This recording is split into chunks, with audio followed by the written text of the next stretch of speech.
My whole life revolved around dentistry. My father opened his first practice in 1959. I joined him in 1997. Now, the company is my responsibility. When you go to dental school, they teach you everything there is to know about fixing teeth, but not how to run a business. I almost lost everything my father built.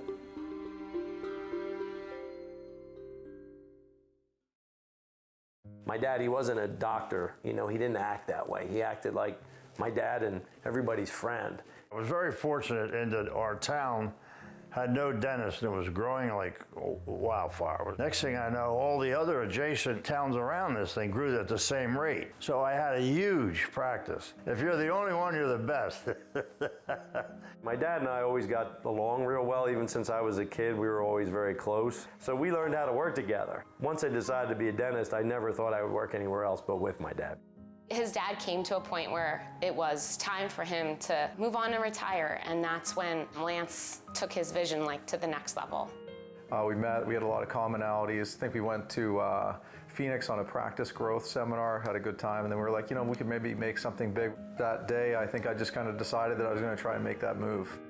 I was the second hygienist they were adding on. Came in and right at home, open arms. It was fun. He grew to a huge practice in a very short period of time. We were just sort of adding a room here, fixing a room there, squeezing one in over here. And then we sort of realized we can't anymore. We have to do something. We have to go outside these walls. It's not going to work anymore. We can't squeeze anything else in here. We squeezed, you know, we took out the broom closet, for crying out loud. There's nothing left. We were bursting at the seams, and we often made decisions kind of just over lunch. PA passed a program for a green building. And if you were going to do geothermal, they would pay up to $2 million. For your construction. We didn't really understand what that meant. We knew it was environmentally conscious, but we didn't know the ramifications of green construction is often quite a bit more expensive. Our builder called us probably 6 separate times as he was getting bids and kept saying, "Are you sure you want to do this?" We would make decisions without any real discussion about the long-term financial impact. We just wanted it to be the best place and put a lot of money into it. We get about 3 months into the project and the rules get released for the program. I read them, we qualify, perfect. I get a denial letter back. Because we started the project before we got approval, they will not pay 1 cent.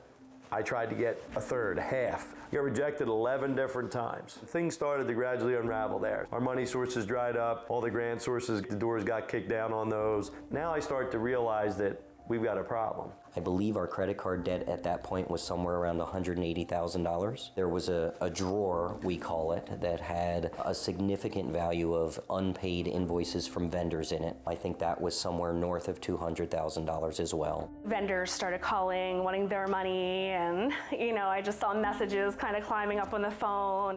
Our checkbook was reading negative 37 grand.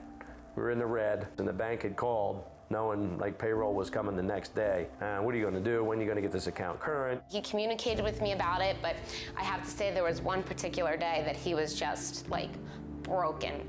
And it's funny because he was always a boxer, and his family always fought in toughing competitions. So I've seen him pretty physically busted up, but I would have to say that was the most emotional, broken point of his life that I've seen him. I remember going home that night and laying on the couch and just crying to my wife that I was going to lose my dad's business, and not through doing anything wrong or doing anything bad or doing anything illegal. I was just going to lose it because we tried to do too much and we just couldn't. We weren't built to handle what we were up against. Their work ethic really overrode their business sense at that point. You kind of had to immerse yourself in just trying to ride it out, and so we started cutting costs and doing things, and some of our vendors let us pay overtime. It was hard. I definitely felt like a single parent, and our older son at the time was really sick. He was in and out of the hospital a lot.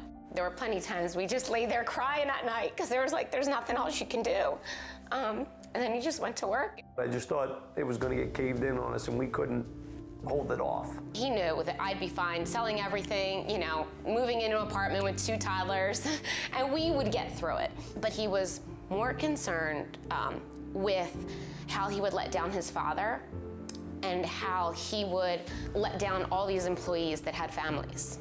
I wanted to make him proud, and he gave it to me, and he deserved it. Growing up, we had a car sitting in the garage and it had this big high fin, and it was an old Mach 1. Special car is a very rare engine. There was only 150 of them made.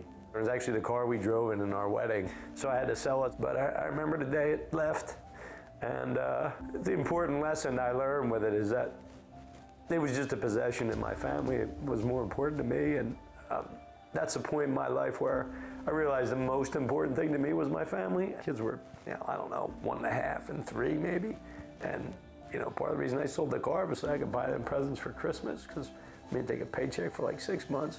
I had, again, kind of caught a conversation that Invisalign was closing our account unless we paid an outstanding of at least $5,000. I didn't want to see A, our patients suffer, or B, our company be harmed in any way, so I had pulled Dr. Lance in and told him that I had a small amount of money in a savings account, and I'd be more than happy to lend it to them. And dentists thinking that a hygienist is going to help keep their business afloat with money. That's a very foreign concept to anybody in this room listening. But that's her, and that's the kind of person she is. There's few special people like her in the world. He definitely didn't want to take it from me at first, and then I think he kind of just knew it was the best for the business. That's bad. It's really bad that you got to borrow from one of your employees to keep the doors open. I think it was probably around 2005, we got this email about patient building or new patient attraction, and I think we were like the first or second. We were pretty early clients, but we learned some items. We're just looking to generate new patients. Bought those cassette tapes and we learned how to answer the phone. And I remember the first girl that got certified and was really good at doing this, she was getting like 90 new patients a month on the phone. Everybody else in the office who wasn't certified was getting like 10, 12. Hearing Jay Geyer, who is part of the Scheduling Institute, get on the stage and just talk, and kind of, he has a presence to him that makes you believe you can do anything that you put your mind to. Big year for me forced a lot of issues. One forced us to buy 2 practices, which we'd never done, and we had tried sort of half-heartedly, I guess, because we didn't get there. So for the big year, we changed leaders. We hired another leader in another location.